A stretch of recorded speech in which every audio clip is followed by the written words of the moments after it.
Hello student, पिछले video में हमने पढ़ा कॉन्स्टिट्यूशन के पार्ट 3 में मौलिक अधिकार के बारे में, जिसमें शोषण के विरुद्ध अधिकार तक हमने पढ़ लिया है। आज मैं पढ़ाऊंगी धार्मिक स्वतंत्रता का अधिकार। जो चौथा अधिकार है हमारा, वो है धार्मिक स्वतंत्रता का अधिकार। धार्मिक स्वतंत्रता का अधिकार हमारे संविधान के अनुच्छेद 25 से 28 तक में है। अब है कि अनुच्छेद 25 में क्या कहा गया है कि कोई भी व्यक्ति किसी भी धर्म को मान सकता है, वो उसका प्रचार प्रसार कर सकता है। दैट मीन्स क्या हुआ कि अगर कोई व्यक्ति है, वो अगर किसी धर्म को मानना चाहता है तो अपना धर्म मान सकता है और उसका प्रचार प्रसार भी करने का उसे पूरा अधिकार है। ये हमारे संविधान के अनुच्छेद 25 में कहा गया है। अनुच्छेद 26 में है व्यक्ति को अपने धर्म के लिए संस्थानों की स्थापना करने, स्वामित्व व प्रशासन का भी अधिकार है। अगर आप हिंदू धर्म को मान रहे हो या मुस्लिम धर्म को मान रहे हो, सिख धर्म को मान रहे हो, किसी भी धर्म को मान रहे हो, तो अपने धर्म के लिए अपने संस्थाओं की स्थापना करने का और उसमें स्वामित्व व प्रशासन करने का भी अधिकार प्रत्येक व्यक्ति को है।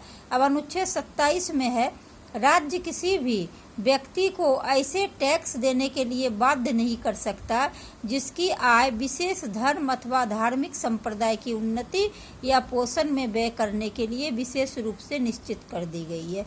दैट मीन्स क्या है कि कोई भी व्यक्ति राज्य जो है टैक्स देने के लिए बाध्य नहीं कर सकता है जिसकी इनकम जो है किसी विशेष धर्म अथवा किसी विशेष संप्रदाय की उन्नति के लिए, प्रोग्रेस के लिए खर्च करने के लिए निश्चित किया गया हो। तो वैसे में कोई भी राज्य किसी व्यक्ति को टैक्स देने के लिए बाध्य नहीं कर सकता है।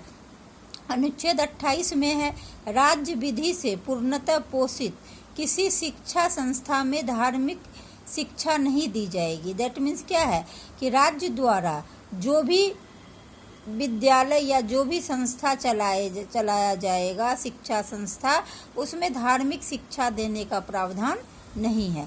5वां है संस्कृति एवं शिक्षा संबंधी अधिकार।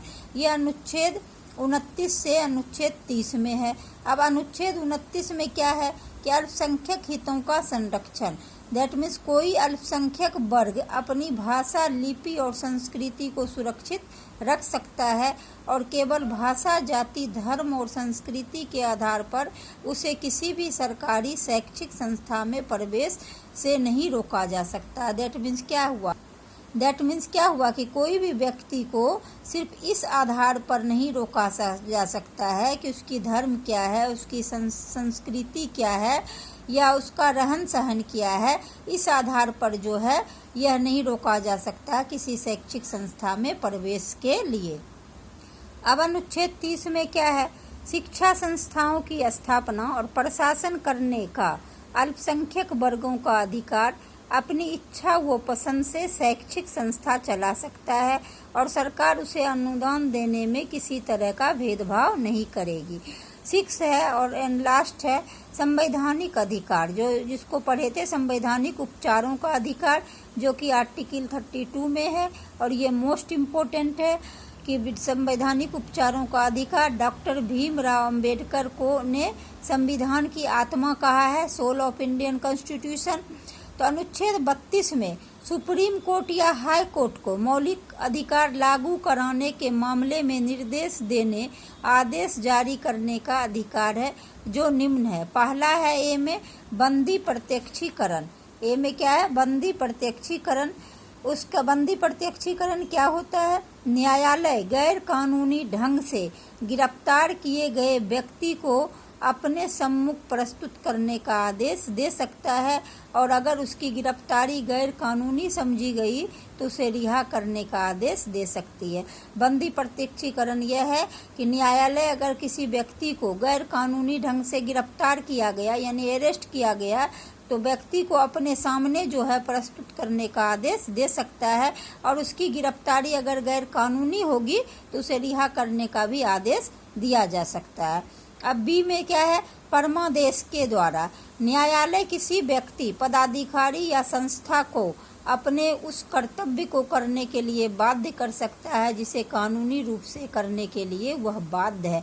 परमादेश के द्वारा क्या है कि न्यायालय जो है किसी भी अधिकारी को या संस्था को अपना ड्यूटी करने के लिए बाध्य कर सकता है, जिस ड्यूटी के लिए उसे रखा गया है। तीसरा है प्रतिषेध के द्वारा। सुप्रीम कोर्ट या हाई कोर्ट की ओर से किसी निम्न न्यायालय को ऐसा कार्य करने से रोकने के लिए आदेश जारी किया जा सकता है जो कानून के विरुद्ध हो, उसके अधिकार क्षेत्र से बाहर भी हो। डी में है हाई उत्प्रेषण के द्वारा। हाई कोर्ट निम्न न्यायालय से किसी अभियोग संबंधी सारे रिकॉर्ड अपने पास मंगवा सकता है। मतलब हाई कोर्ट जो है, किसी भी न्यायालय जो निचला अदालत है, हाई कोर्ट से जो निचला अदालत है, जिला अदालत वगैरह, उससे सारे रिकॉर्ड जो है मंगवा सकता है देखने के लिए। पांचवा है ई में अधिकार परीक्षा लेख द्वारा। न्यायालय किसी ऐसे व्यक्ति को जिसकी नियुक्ति या चुनाव कानून के अनुसार नहीं हुआ है, उसे सरकारी कार्य करने से रोक सकता है। और मोस्ट इम्पोर्टेंट इसमें है दक्षिण अफ्रीका में नागरिकों और उनके घरों की तलाशी नहीं ली जा सकती है, उसके फोन रिकॉर्ड नहीं लिए जा सकते हैं, उनके पत्र आदि नहीं खोल सकते हैं। दक्षिण अफ्रीका में एक ऐसा कानून है, उसका मौलिक अधिकार एक ऐसा है कि कोई भी दक्षिण अफ्रीका के किसी भी नागरिक के घरों की तलाशी नहीं ली जा सकती है, ना ही उसका फोन रिकॉर्ड लिया जा सकता है, उनके पत्र आदि भी खोल नहीं सकते हैं। अब सूचना का अधिकार 2005 में आया। लोक सूचना अधिकारी की नियुक्ति सूचना के अधिकार से संबंधित कार्य है, लोगों द्वारा मांगी गई है। तो ये सब इससे रिलेटेड नहीं है, लेकिन सूचना का अधिकार 2005 में आया है। ठीक है, आपका मौलिक अधिकार पार्ट 3 खत्म होता है। अगले वीडियो में पार्ट 4 पढ़ाया जाएगा आपको।